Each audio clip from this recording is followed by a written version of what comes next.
I departed to start my own business in spite of my parents' opposition. They then tried to take my money and filed a lawsuit against me. I was never liked by my parents. They went to the same college and were infatuated in high school. When my mother found out she was pregnant while still in college, their ambitious intentions to tour the world and see other cultures were dashed. Although they thought about ending the pregnancy, their parents forbade it. My mother eventually left college and moved in with her parents because she was unable to cope with the criticism and rumors from other people. I entered the world in this manner. My grandparents loved me, but my mother hated me. My mother never spent time with me, so for a long time I thought she was my sister and my grandparents were my parents. When I tried to get her attention, she would either yell at me or ignore me. I was unaware of my father's existence because he was not present. During this period, my parents kept dating. I know they didn't want a kid, but I didn't understand why they detested me as a kid. Both of my grandparents were friendly to me, spent time with me, and watched after me. By the time of my father's college graduation, I was beginning to walk and speak. He started coming to see me every weekend because he felt bad about not being more active in my life. I assumed he was merely my grandparents' buddy. My grandparents urged him to get to know me, but my mother detested it when he spent time with me and insisted that he ignore me. That's how I found out he was my dad. He moved in with my mother after proposing to her when he acquired a job. My mother was fiercely opposed to my father's desire for me to live with them so they could care for me. As they became older, my grandparents wanted my parents to assume the role. I moved in with my parents when I was 5 years old after they reluctantly took me in. It would be an understatement to say that I detested living with my parents. It seemed as though darkness had taken the place of the light in my existence.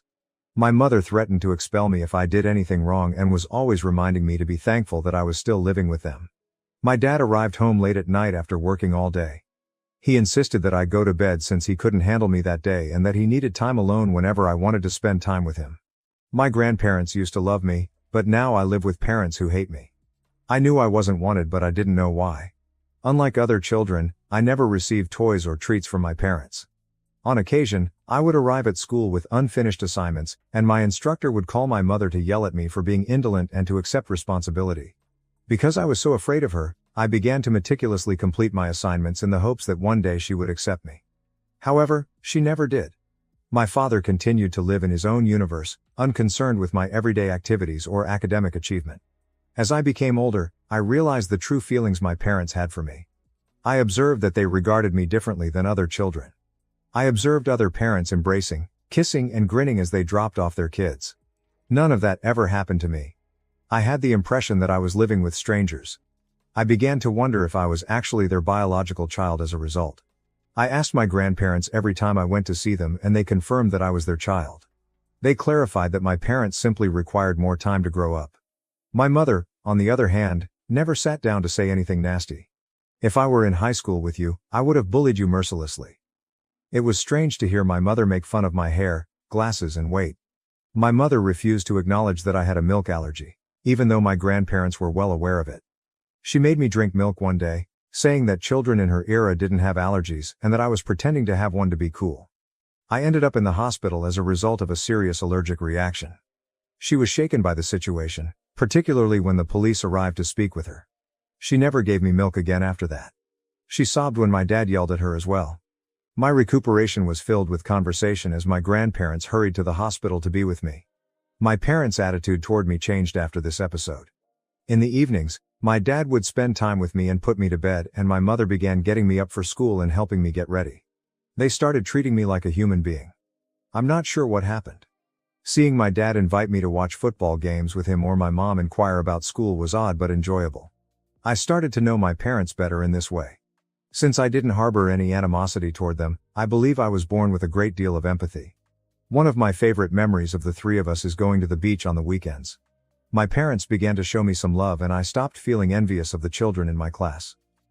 My mom's mother, my grandma, taught me how to crochet, and when I became 15, I realized I had a knack for it.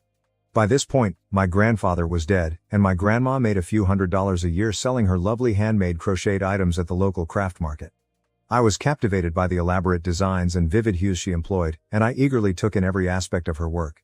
I developed a strong desire for making one-of-a-kind and customized goods as I spent more time developing my crocheting abilities under her tutelage. I made the decision to attempt selling my own crocheted goods after being inspired by my grandmother's attitude of entrepreneurship. At the same neighborhood craft market where she displayed her artwork, I set up a tiny stand with her encouragement. The enormous amount of feedback made me understand that I could make money from my interest. As soon as the word got out about my talent, students, acquaintances, and even locals began placing special orders. Customers were intrigued to the idea of owning something handmade and one of a kind, and each piece I created conveyed a story. My abilities and inventiveness expanded along with my modest business. In order to stretch the limits of conventional crochet, I started experimenting with other yarn textures, colors, and patterns. From basic blankets and scarves to elaborate wearables and home decor pieces, my creations have grown throughout time. My resolve to further hone my skill was strengthened by the encouraging comments and recurring business. My grandma advised me to open a savings account in order to better manage my money when I began to make a sizable income. She suggested that I put my salary aside for college. My parents were shocked to learn how much I had been making. And their eyes widened when I told them. They considered crocheting to be a pointless pastime till that point. They really objected when they saw that I was earning a substantial sum of money for my age. My mother forbade me from going to my grandmother's house, and my father threatened to burn all of my crocheted items, claiming he wasn't working hard to pay for my school so I could waste time on stupid things. When I told them that the money I had earned was with my grandma, they called her and began to shout at me. Despite my parents' insistence that they should have every penny, my grandma refused to give them anything when she discovered they were attempting to steal my money. This helped me realize that my parents were still as self-centered and self-serving as ever, despite the passage of time. I was determined not to lose the money that might be used to pay for my college education, and I couldn't give up my love of crocheting. My parents' actions made me question whether they would even pay for my college education, so I decided to take matters into my own hands. I made a plan to spend every weekend working on my designs at my grandmother's house. My best buddy, who was aware of the situation and encouraged me, was the one I lied to when I told my parents that I was staying at their house. We collaborated to complete the pouring orders from customers at my grandmother's residence. My grandmother was essential to the development of my company. In order to reach a wider audience, I also embraced online channels like Facebook, Instagram, and TikTok. Social media has become an effective tool for interacting with other artists and exhibiting my work. The digital world gave me countless opportunities to share my enthusiasm with people throughout the world. My little stand at the neighborhood craft show grew into a successful internet business over time. As a co-owner, my grandmother assisted me in opening a bank account with her. I had entire faith in her, and because of her, I was able to put all of my money aside for college. When my own parents merely wanted to keep my money for themselves, she had faith in me. My mother once looked through my phone without my knowledge and found out that I had an internet company. We got into a heated argument once she discovered that I was still running it behind their backs. My grandmother and I were both yelled at by my parents. They claimed to have raised and taken care of me all my life, and demanded that I take all of the money I had made and give it to them. I almost cried as I tried to clarify that I wasn't hurting anyone and that the money was for my college. My father shouted that he could no longer trust me since I had cheated on them. Standing behind me, my mother insisted that I remove my Instagram page. Instead, I shrewdly canceled my account, intending to restart it after I was no longer under parental control. Then, starting at 9 a.m., they imposed stringent phone limitations. Until 4 p.m. and 12 a.m. until 8 in the morning. Additionally, they began following my whereabouts and looking through my online history, sending me alerts if I looked up anything they thought was inappropriate. Even harmless things like buying underwear. My parents would phone me and my friends several times if I didn't return home right away after going out with them, something I was only permitted to do twice a week. They forbade me from crocheting with my grandmother, although occasionally I was permitted to spend a few hours with her after school. They threatened to disconnect my phone and internet if I didn't comply. Even though I was just 16 and had no means of escape, there were plenty of days when I just wanted to flee. My parents agreed to let me work part-time at a nearby cafe in exchange for a quarter of my profits.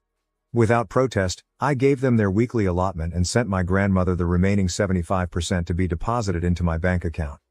My parents persisted in making my life miserable by frequently entering my room at strange hours to check on me, reading through my emails and chats, and keeping tabs on where I was.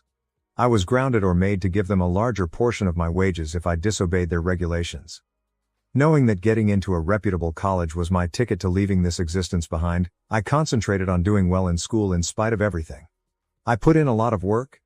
I packed everything I had purchased for myself the night before my 17th birthday, leaving behind things my parents had given me, like my phone.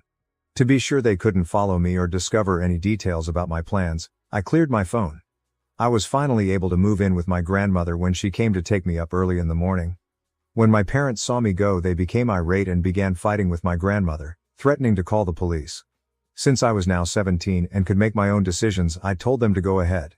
They threatened to tell everyone that I was an unappreciative daughter in an attempt to blackmail me, but I didn't care. Additionally, they threatened to stop providing any financial aid for college, but I grinned since I knew I had saved enough money to qualify for a scholarship. I experienced a mixture of anxiety, relief, and resolve as I left the house. I had no idea that my path would soon take a surprising detour. It was refreshing to spend the first few weeks at my grandmother's house. Finally, the severe limitations were removed, and I was free to breathe without continual observation. I started by purchasing a new phone and obtaining a new number. After that, my grandmother and I went to the bank to change my minor account to an individual one. Being able to use my own card and account without anyone's consent made me very happy. I started crocheting again, therefore I revived my Instagram account. My grandmother was really encouraging and even offered me a tiny room in her home where I could erect a temporary studio. A week after I moved out, I received word from neighbors and family that my parents had celebrated their newfound freedom with a party. Being able to begin their new family life, without the burden of my presence, made them very pleased. They shared a ton of photos of themselves laughing and drinking all night long, and they invited their pals who didn't have kids. At first the news was painful. Just 1 week after I left, my parents were celebrating my disappearance, which served as a clear reminder of how unwelcome I had been in their lives. When they learned about the event, my dad's parents were equally taken aback. They contacted right away to find out what had happened after they had my new number from one of my cousins. I was honest with them about my connection with my parents and the reasons behind my departure. When they heard about the abuse, they were appalled and questioned why I hadn't contacted them for assistance. I described how my grandparents and a select group of pals were the only people I could communicate with due to parental restrictions. At this point, my dad's parents disclosed that my parents had never desired me at all. After I moved in with them, they believed my parents had changed, but they were mistaken. They pleaded with me to pardon them for their lack of support. In order to defend me, they also talked to my grandmother, who told them about the numerous arguments she had with my parents. Following this, my dad's parents decided to tell everyone in the family about what my parents had done. As word got out among family members and acquaintances, individuals began contacting one another to offer their support. I was taken aback by their empathy for my situation. Some even offered financial assistance, but I turned them down and asked them to promote my crocheting business instead. This is how my company started to expand. I received full scholarship acceptance to my ideal college around this time. Finally, a positive change in my life was on the horizon. My grandma lived close to the college, so I could go see her every weekend to crochet or spend time with her. My dad's parents chose to give me their old vehicle as a gift. I was able to see my grandmother more easily because it only required minor repairs. A friend of mine who was employed at a local newspaper contacted me to inquire about writing a piece about me. Since there weren't many young company owners in our community, she believed that my narrative might encourage other young people to pursue their own goals. I gave it some thought and accepted the interview. I hoped that if a child out there was trapped in a toxic atmosphere like I had been, they might read my tale and be inspired, but I didn't think it was a huge thing because I still had a lot of work to do on my business. It seemed odd to see my journey highlighted in the paper when the piece was published. Even though it was only a minor accomplishment, I felt proud of the effort I had put into my business in spite of all the challenges for the first time in a very long time. Other family members and friends began to contact me to congratulate me on my accomplishment, and my grandmother was quite proud of me. For me, this was a novel sensation. My parents never encouraged or acknowledged my diligence when I was growing up. My parents called my grandmother and yelled at her after reading the account. They demanded that I publicly give them credit for my business and accused me of betraying them by going behind their back. They had begun to receive criticism from relatives for their domineering actions. Additionally, they threatened to sue me and demanded that I give them a portion of my revenues. I started the business under my grandmother's roof, she told them forcefully, and she challenged them to try to take me to court, which they would undoubtedly lose. I wanted to yell at my parents because I was so upset over their actions, but I knew I couldn't. Instead, I invited my close friends and family to a little celebration that I had planned. Before I left for college, it was an opportunity to celebrate my business and hard work with people who truly loved me, a time I thought I earned. We had an amazing time. Naturally, my folks heard about it and managed to obtain my new phone number. They began emailing me, saying they wished they had never had me and labeling me an ungrateful daughter. My dad even sent me a lengthy text saying that I was squandering money celebrating with other people while he had spent his entire life supporting me. When my parents celebrated after I moved out, was it inappropriate of me to have a party to celebrate with my loved ones? Update 1. I had no idea my tale would become viral when I uploaded it to Reddit. I noticed that my narrative was making the rounds on TikTok in a matter of days. I'm afraid my parents might learn about this. Please pray they don't for me. Many of you have recommended that I permanently block my parents, and I intend to do just that. To let them know how their actions have impacted me, I would like to write them one last email. Despite what some of you have said, I am not a doormat. Since I'm still a young person and my parents are really toxic, it's challenging to cut them off entirely. No one prepares you for what to do when you have toxic parents and need to break off relationships with them, despite society's insistence that parents always want the best for us. I know some of you think I'm to fault for allowing my parents to take advantage of me, but keep in mind that I'm still a young person learning how to advocate for myself. Update 2. We appreciate everyone who got in touch with encouraging words and shared similar experiences. As I previously stated, with my grandmother's assistance, I composed an email to my parents. The email's contents are as follows. Dear parents, I've given our relationship a lot of thought, considering its past, present, and possible future. I regretfully recognize that, in order to further my personal development and well-being, I must cut off any contact with you too. I longed for your love during my early years and tried my hardest to live up to your standards, but I was never good enough. I have made several attempts over the years to gain acceptance in your life and to understand why you seem to despise me, but I have never been accepted. From my first recollections, when Mom made me drink milk in spite of my allergies, to feeling alienated in my own house, your behavior influenced how poisonous our family is. Nevertheless, I continued to aspire for a connection that never materialized. With Grandma's help, I discovered a sense of purpose and comfort in crocheting, which I believed could help us connect. But as I developed my company, your attempts to manipulate and discredit me have just strengthened my resolve to leave this poisonous atmosphere. Your attempts to control my festivities, threaten legal action, and insist on taking a piece of my hard-earned money just serve to further expose how toxic you are to me. I want you to know that this choice is not meant to be hurtful or retaliatory. It is a manifestation of self-preservation, a start toward creating a life devoid of poison and full of the affection and assistance that each and every child is entitled to. I don't mean any disrespect to any of you, but I must put my mental and emotional health first. I appreciate you encouraging me to be self-sufficient and undervaluing my abilities.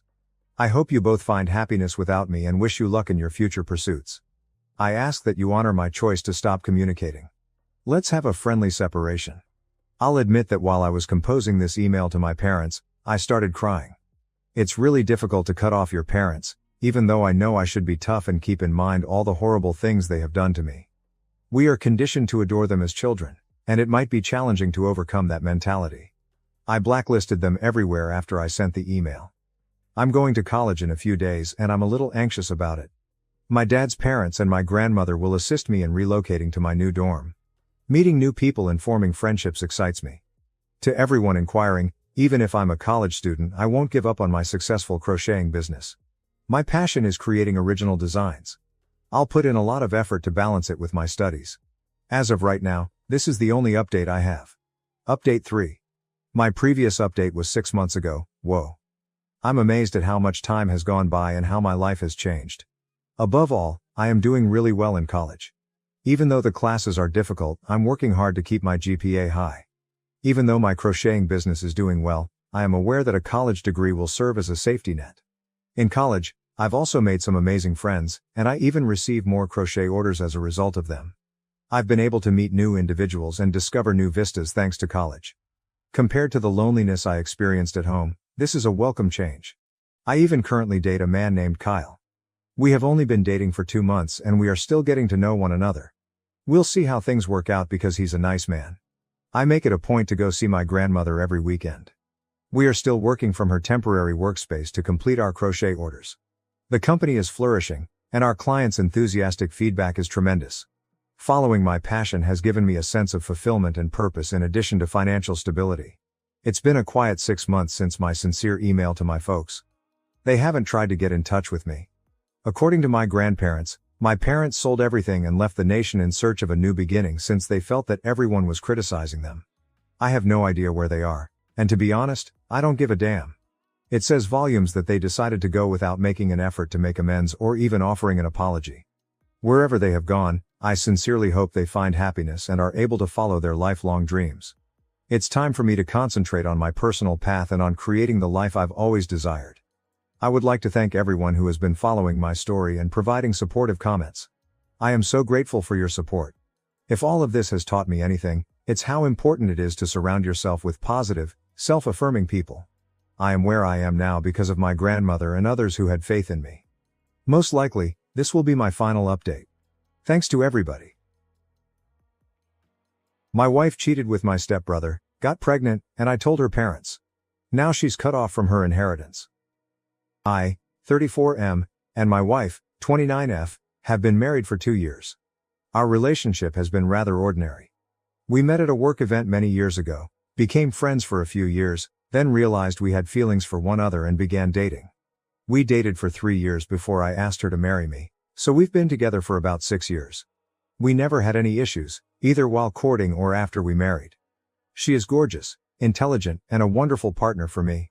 I have done my best to be a good husband to her, and we are happy together. Around 6 months ago, my stepbrother Darren, 28M, was sacked from his work. Instead of looking for another career, he opted to spend some time traveling and finding himself. Darren has always been unpredictable and spontaneous. My parents had a difficult time convincing him to go to college and earn a degree.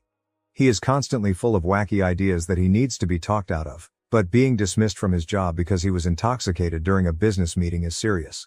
Despite his history, he resolved to quit drinking. Despite my fears that he would abandon this project halfway through, I attempted to be supportive for my father's sake. My parents divorced while I was a child, and my father married Darren's mother when I was a teenager. So when Darren asked if he could stay at my house for a few weeks to tour New York, I wasn't sure how to say no. I was suspicious and unwilling to do it, but when my father and stepmother urged me to let him stay, I couldn't say no. I questioned my wife and she said she was fine with it, so I grudgingly gave in. Darren came to live with us 2 months ago. I made it clear that he could not bring anyone into the flat, and that even if he could leave and return any time he pleased, it should not disrupt our sleep. Surprisingly, he agreed with all of my rules. For the first few days, he stayed out virtually all night, and I even saw him arrive as late as 7 a.m., when I was already up and preparing for work. Aside from that, he was fairly polite, having supper with me and my wife at our home and even cooking for us on a few occasions. I was pleasantly surprised. This was not the Darren I'd known my entire life. My wife and I had scheduled a weekend trip to Vegas the second weekend Darren was staying with us because I had worked there. We told Darren to take care of the place until we returned. Everything was planned, but my wife developed a severe stomach flu at the last minute. It was Thursday night and we were meant to leave the next morning. We were both really unhappy, but we assumed she would go if she felt better. Unfortunately, her illness worsened the next morning, and by the time we were scheduled to depart, she was too ill to travel. I tried to reschedule my job commitment and postpone our trip, but it was too late, and I needed to travel. I felt terrible about leaving her in that state, but I knew Darren would be there in case her health worsened. He offered to stay at home and cook her meals as well. I vowed to return as early as possible on Saturday morning and then left. Looking back, I can't believe I didn't see that coming. So I went to Vegas by myself, returned the next day, and found that my wife was doing better. I didn't think much of it at the time, but after that weekend, I noticed Darren was home more frequently than usual. Previously he went out every day, but now he hasn't left the flat in several days. I asked whether everything was fine, and he just shrugged, claiming he was trying to save his money. I didn't think much of it at first, but as time passed, I began to notice more things that stood out. When I returned from work one day, I discovered that my wife had already arrived home. Apparently, she had taken a half day off due to a headache and forgot to notify me. Another day, I arrived home early and noticed Darren and my wife entering the house together. They stated that they had just met outside the building. This could just be a coincidence, but I had a horrible feeling about it. I had never questioned my wife's devotion before, and while Darren was a messy person, I didn't think he could do something so heinous as that. Still, I couldn't ignore the impression that something was off. I knew I couldn't accuse them of anything without evidence, and doing so would cause upheaval in my family, which I wasn't prepared to cope with. So I took a straightforward approach. I asked Darren how long he planned on staying with us. I reminded him that while it was fantastic to have him around, he should think about his future moves. Thankfully, he caught the message and stated he'd be leaving within a week. My wife was in the room during the chat, but she said nothing, which made me uneasy. Darren moved out, and I attempted to ignore my misgivings, concentrating on my marriage rather than worrying about the worst-case situation. Things improved after he departed, and I began to believe I had been overly paranoid. I was mortified to think that my wife would do something like that, especially because she had been the perfect spouse all these years. However, around 2 weeks ago, something happened. We discovered that my wife was pregnant, 2 months to be exact. You probably know where this is headed. When Darren moved in with us 2 months ago, I felt sick to my stomach. I'll offer you some context. I am a few years older than my wife, as I previously stated. By the time I was 30, I was ready to settle down and establish my own family. When my wife and I first started dating, I knew she was the one for me and wanted to marry her. However, she believed she was too young to have children and wanted to wait a few years before making that decision. Though it wasn't what I desired, I approved of her choice. We always took precautions since we decided to wait until she was 30 to start looking for children. My wife always insisted we be very careful since her body reacts poorly to hormonal birth control and she is not on any tablets. I also always utilized protection. Accidents do happen, of course, but I could not get over the sense that something was off. I felt the timing to be unsettling. She said she wanted to keep the baby, that although this was unplanned, it was a good thing and we ought to be glad. Long since I had desired children, under different conditions I would have been ecstatic, but instead I was in excruciating pain. Though I attempted to seem content to my wife, I don't think I have ever felt worse. Uncertain of what to do, I wanted no one to criticize me, thus I couldn't talk to any of my friends about it. Nevertheless, I couldn't get rid of the bad ideas and emotions. I knew I couldn't continue living in total anguish after about 1 week. I had to face my bride. I knew this would have a terrible effect on our marriage and should I turn out to be mistaken, she might never pardon me. But I kept thinking of the worst. The prospect of her carrying the baby of my stepbrother made me sick. After our first visit, completed several blood tests and procedures, all I could feel was total devastation. I decided to talk to her as I could no longer handle it and got ready for the worst. I told her I had to talk to her about something quite crucial about a week ago during supper. She wanted to know straight away. Though afraid, I aimed to be as direct as I could. I apologized for feeling this way, but I questioned her whether she actually carried my child. My question seemed to her startled. Her whole face flushed red, and she began shouting, accusing me of being a monster for questioning her and committing something so terrible. She said she had never strayed from me. She wondered where all this was coming from, and I told her it was too much of a coincidence she was 2 months pregnant, the same length of time Darren had left. She became much more irate as a result and began yelling even more. Seeing the situation becoming bad, I tried to cool her down and get her to pay attention to me. I told her it hurt for me to live with these uncertainties. I told her about the events that occurred during Darren's stay, wishing I had no harbors of uncertainty and felt something was off. She seemed to relax a little and assured me she knew I had questions, but she also advised me to believe her and our marriage would be stronger. Though I felt awful, I told her I wished I could just ignore these ideas. Having attempted, I wanted a paternity test following the birth if there was really nothing to worry about. I even said I knew how tough this must be for her, but I had to be sure for my own peace of mind. She seemed to be really more extreme than I had expected, so clearly I didn't expect her to be entirely cool with this and felt she might flare out a little. If she was angry before, the reference to a paternity test sent her off. She said I was nasty and she couldn't believe I would force her to go through something so embarrassing over my crazy thoughts. Though I attempted to remain cool, really seeing her so against the concept made me feel as though my suspicions were vindicated and I started to get enraged. I told her this was an ultimatum, that if she disagreed, I doubted we could be together. She admitted she needed time to consider it and this seemed to help her somewhat relax. That evening we slept in different rooms. We said nothing to one another the next morning before reporting to work. I fantasized the worst-case scenario as the truth all day. The remainder of the week reflected that. She would ignore me and arrive home late at night. She grew upset every time I tried to chat to her, so I finally gave up. I had no notion she was merely deciding on her next action. When I got up in the morning last Thursday, I discovered she had not returned home the evening before. She never responded when I texted her many times. I had to report to work, but I was so agitated that I couldn't concentrate and so left early for home. I waited hours for her, but I grew rather concerned when she still hadn't returned home by 9 p.m. and would not answer my calls. Not sure what else to do, I asked her assistant at work about her. My surprise was that she hadn't been to work and had taken 2 personal days.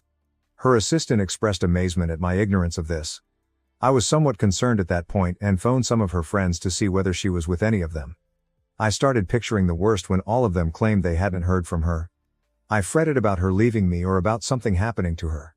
I asked my mother-in-law, Mil, a last resort, whether she was with her. She wasn't, but upon learning my wife had vanished for 2 days, my Mil started to get really concerned. She promised to try to get to her and let me know whether there was any update. Should she still be inaccessible, we agreed to phone 911. I was completely terrified in the next half hour, but suddenly my wife called.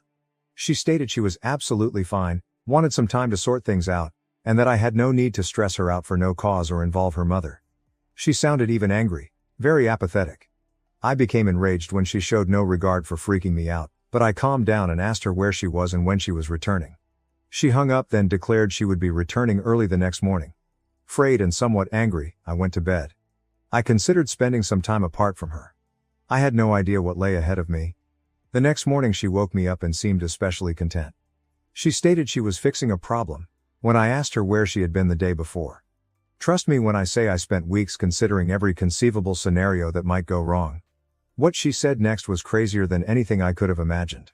She explained that this pregnancy was killing our marriage and causing foolish questions in my head, hence she decided to rescue our marriage by means of an abortion. She met my eyes squarely and stated, now I had no reason to question her loyalty, we could start our marriage anew. I looked astounded.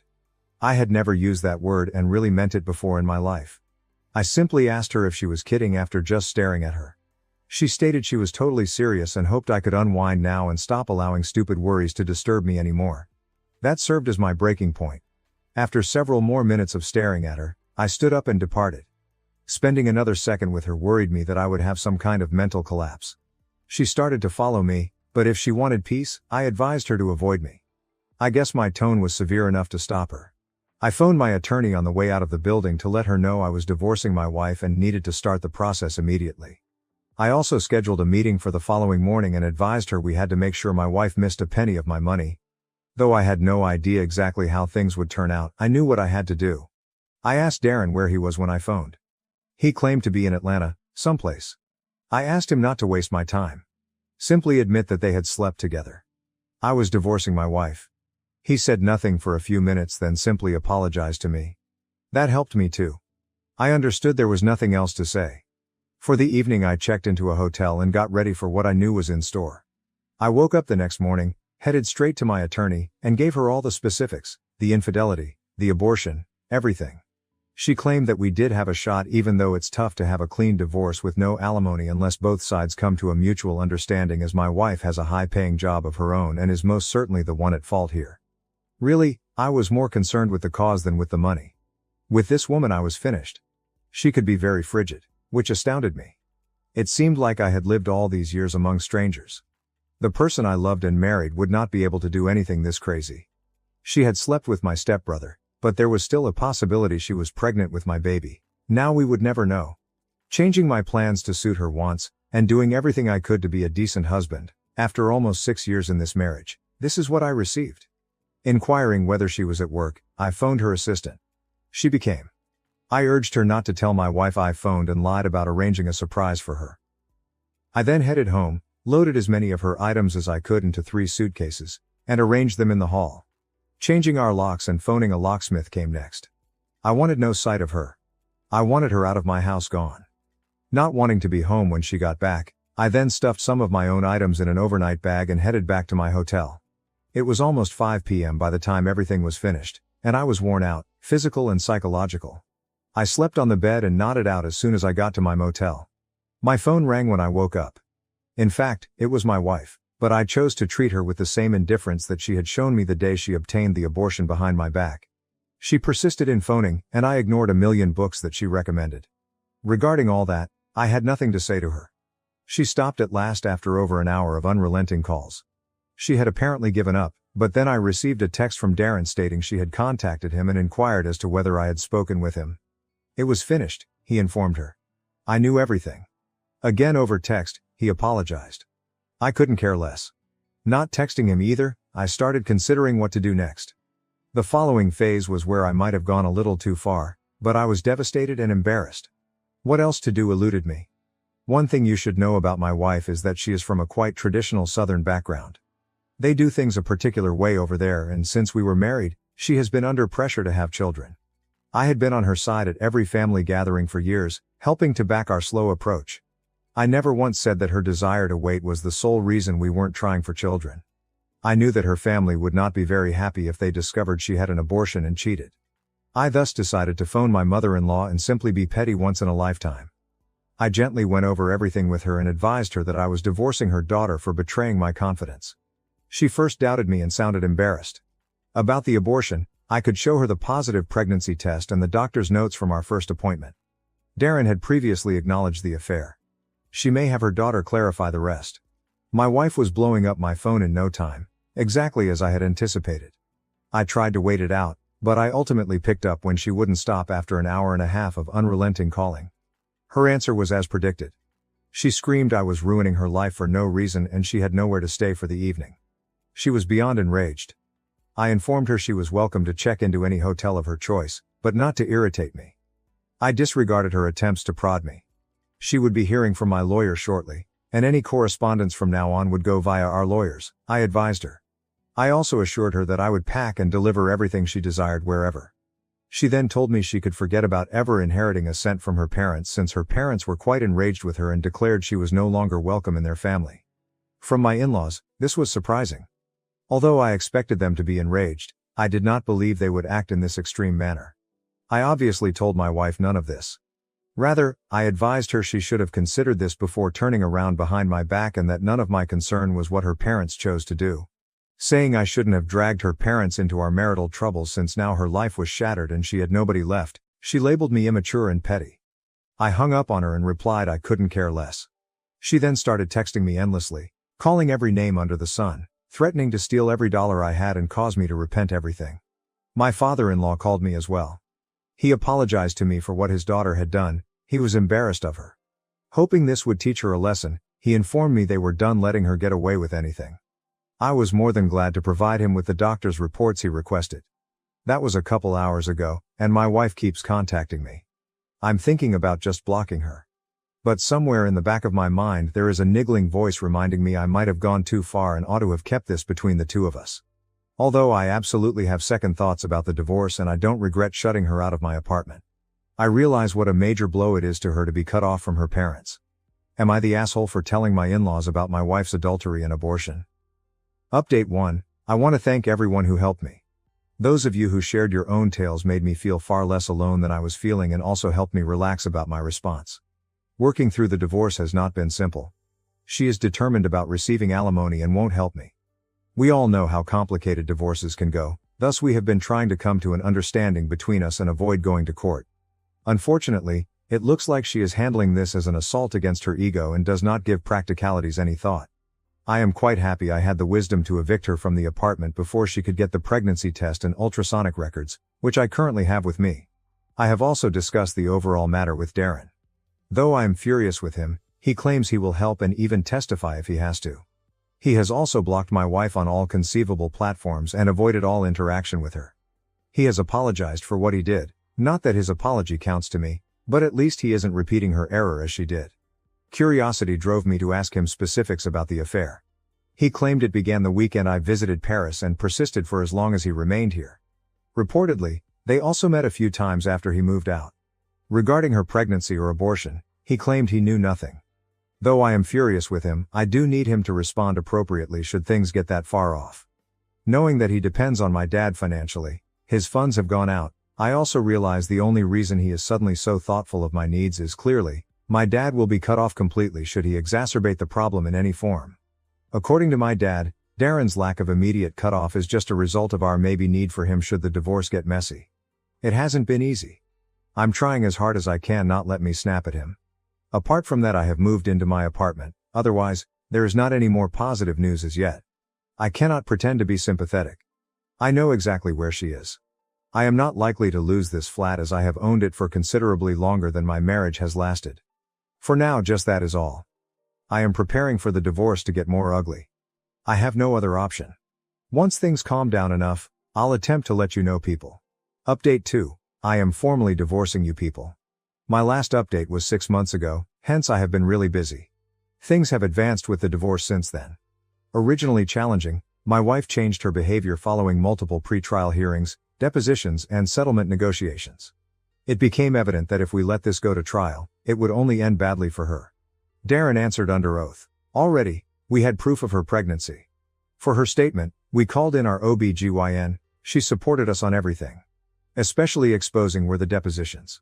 My wife had to respond to some difficult questions under oath, and her behavior, along with tail contradictions, only worked against her. Darren's deposition validated our suspicions. Although his apologies meant nothing to me, it was an important piece of proof. On his phone they also foolishly snapped some images in private situations during the encounter. She could not later on ignore the reality. We traveled to settlement conferences following the depositions. These were uncomfortable, but given her high-paying work and the strong proof of her infidelity, my wife's lawyers seemed to understand that pursuing alimony wouldn't be successful. Her request for alimony clearly wouldn't stand up in court.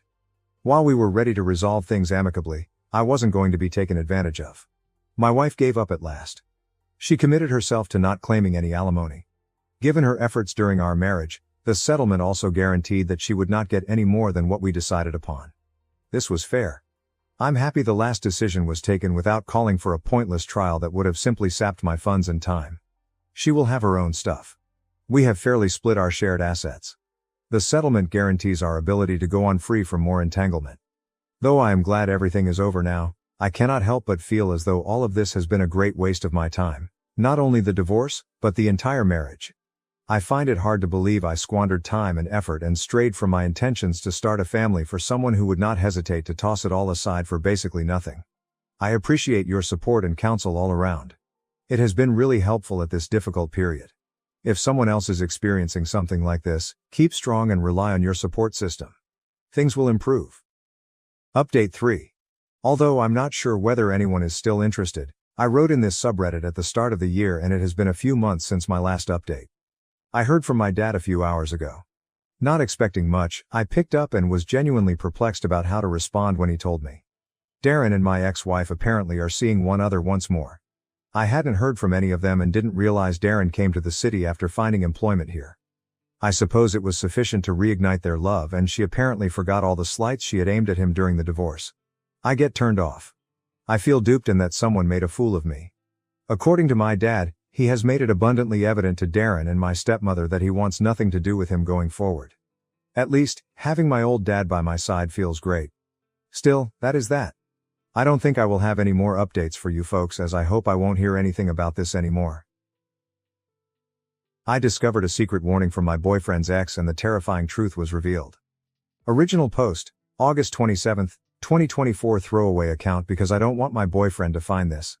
I posted this elsewhere but thought this subreddit could help too.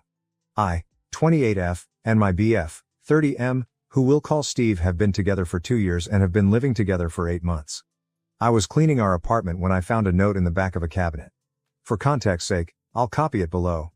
Dear Steve's future girlfriend, I know it's you reading this because he'd never clean back here. I'm putting this here because I'm leaving him soon and want to warn you about him. He will not clean. He will not listen. He will make everything feel like it's your fault. It's not your fault, he's just an incompetent man. I'm leaving him, I suggest you do the same. Best wishes, Natalia. Name changed. I read the note and brought it to show to him and hear his response. He immediately ripped it up and said not to listen to it, that she was crazy and untrustworthy. I told him that the fact that he hasn't found it in the 5 years since they broke up is a red flag to me because it does mean he's never cleaned back there and that he has been cleaning less and less since I moved in. He told me that it wasn't a problem before the note, this is just his ex continuing to manipulate and ruin his life and I was letting it work. We continued to argue along the same lines and I eventually left to spend the night at a friend's place. Steve has been a great boyfriend so far. He gets along with my family. He has given me gifts and flowers and always tells me how much he loves me. He's not wrong that the cleaning hasn't really been brought up before. The note made me realize it had been less and less and that we needed to have a full conversation. He texted me afterwards saying he's sorry that I felt like I had to leave but that it's an asshole move for me to take a note over our 2-year relationship and to leave him and our pets alone. I don't know what to do or what to believe right now. I'm contemplating trying to find and reach out to Natalia. Her name in real life is pretty unique so I think I could find her. Steve thinks I should come back home and let it go, that his past should affect our future. I feel like I could be the asshole because everything Steve has said about Natalia does make it sound like she was manipulative and petty throughout their relationship, but I don't know what to trust. Edit. I realized I didn't clarify enough about the points, especially the cleaning. Thought I'd add it here. When we moved in together 8 months ago, the cleaning was 50/50ths. Since then, he's been doing things less and less, and I'd say it's at like 70/30ths. Maybe 60/40ths if he listens to me right away. It depends on the week. I have to remind him to do things like bring his plates to the sink or take out the trash, and I didn't have to before. The dishes will pile up unless I do them, to the point he's had leftover food mold on the plates. I'm not a confrontational person, so I was just asking him to fix it when it came up. The note made me reflect on it more and try to have an actual full conversation, and I will say I didn't feel listened to when I talked to him about it. I tried to use the note to start a conversation about cleaning, and he got so stuck on that I was listening to his ex instead of him, that he wouldn't listen to what I think are valid concerns. He thinks I'm letting the note have confirmation bias, so no matter what he says I'll think he's in the wrong. Also, I didn't leave him permanently. This all happened yesterday and I only spent one night at a friend's because I didn't feel like our conversation was going anywhere last night and he wouldn't let me sleep until I let it go. I'm going back today and wanted to get advice and feedback before I do. Edit 2. I appreciate all these comments with advice. I'm heading back to our place now. My plan is to first apologize for immediately bringing him the note without thinking of his feelings and validate that it's hard to have an ex's message found. That being said, you're all right that I've been letting the cleaning stuff get away. I don't want to be in a relationship where I have to ask him repeatedly to clean. It was pointed out to me that he should have cleaned the shelves during his move from his ex's place. The fact that it hasn't been touched in 5 years is forcing me to take it seriously. I don't want to throw away 2 years, so I'm going to ask him to come up with some clear cleaning expectations with me and designated chores. I will make it clear that cleaning is absolutely a deal breaker for me. It's his decision on how he wants to respond. I'll try to update you all. Again, thank you so much for the advice. Update. I followed your advice from the last post and tried to have a calm discussion with Steve. When I apologized for confronting him with the note, he seemed to take that as an admission of guilt and refused to listen to anything else.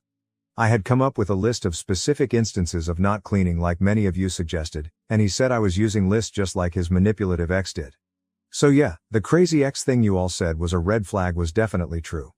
When I realized the conversation wasn't going anywhere, he even tried to block me from leaving. That's when I knew it was done and left immediately. 2 years down the drain, but I'm glad I had the wake-up call before it was too late. I will let him cool off and then will ask my brother to come with me to grab my things while he's not there. He has a strict work schedule, so I think it'll work out.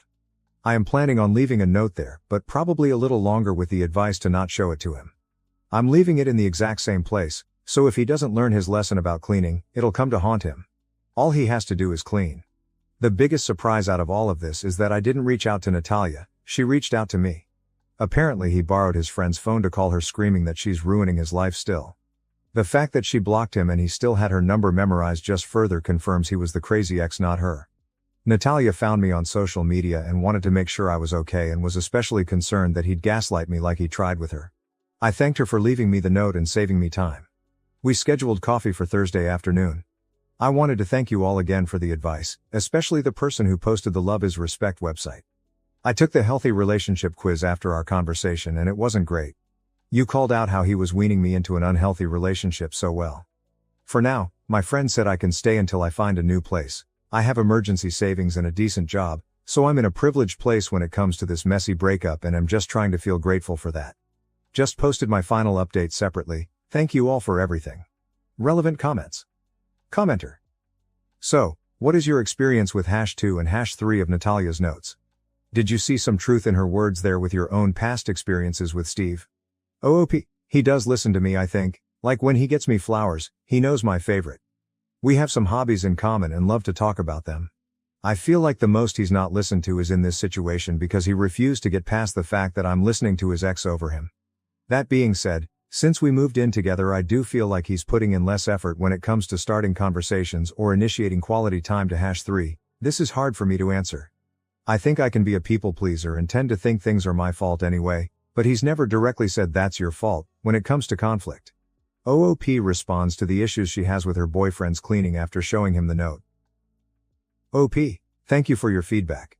I'm looking for a balanced perspective, so I appreciate this comment. I did have an issue with his lack of cleaning and have asked him repeatedly to clean up after himself, and it hasn't really improved. I agree that I should have sat down to have this full conversation about it earlier instead of using this note to do so. I'm questioning our relationship based on his response to the note, not the note itself, as he raised his voice a bit. Also, other people commented about the letting me go to sleep thing, and I'm now also realizing that's not okay. I'm not sure what to do. I will go back to our place in an hour and am trying to come up with ideas for the conversation. I agree I should apologize for immediately bringing him the note and trying to talk about the cleaning instead of comforting him that someone in his past was playing games. Update, August 28, 2024. As you can tell by my original post, I like to do things right away. It was definitely a mistake to bring him the note right away, but doing the things I did this morning right away was not a mistake, as it allowed me to save my pets. First, I want to respond to the comments saying I broke up a 2-year relationship over a note and chores. No, I broke up a 2-year relationship because when I tried to come up with solutions to an unequal situation, his response was to yell and try to convince me there was no problem except me. The final straw was when he physically blocked me from leaving the house after he was screaming at me. That is not okay, and no one should stay with a man who responds to conflict like that. The actual update. I wound up texting the post to Natalia last night and she thought it was great. She, like some of you, asked me about the pets. For context, one of the things Steve and I connected on was our love for little creatures. It's why I thought he was such a great guy, because if he could take such intricate care of his lizard, he could do the same with me. I was very wrong. He has one lizard he bought before me, and then we bought 2 frogs together. I have a snake I brought with me when I moved in. I was planning on waiting until he cooled down to go grab my things and the frogs and snake, thinking he would never hurt them, but Natalia changed my mind. She said he could get destructive when he's mad and was concerned about the safety of my little guys. I immediately knew I couldn't wait until later this week and reached out for a meeting with the landlord early this morning. I wound up FaceTiming with Natalia last night and we had a long discussion. Natalia is a lawyer and told me that in our state, landlords are required to let me get out of the lease I signed in cases of domestic violence. She also told me that his yelling, gaslighting, and refusing to let me leave are all types of abuse. It's definitely hard for me to sit with that. But the Love is Respect relationship quiz helped me also realize that a bit more last night. Apparently his constant messaging and control over what I wore and when were signs of abuse too. Anyway, this morning Natalia volunteered to come talk to the landlord with me alongside my brother. As soon as he heard the word lawyer, he was on top of it and said I could break the lease, but would still have to pay for all of August even though I'm leaving 3 days early. I felt like that was fair. He also messaged Steve to say the apartment needed to be empty for emergency maintenance all day today so I could pack my things. Steve messaged back that he was at work all day and wouldn't be home until 6 p.m. When I got into the apartment, it was a mess. He had broken my dishes that I had brought with me on the ground and left the shards laying about.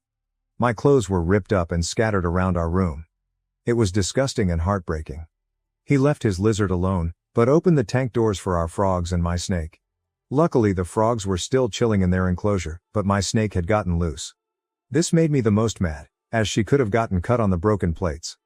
I feel so fortunate that she was just hiding in the closet corner and I was able to pack her up safely in her enclosure again.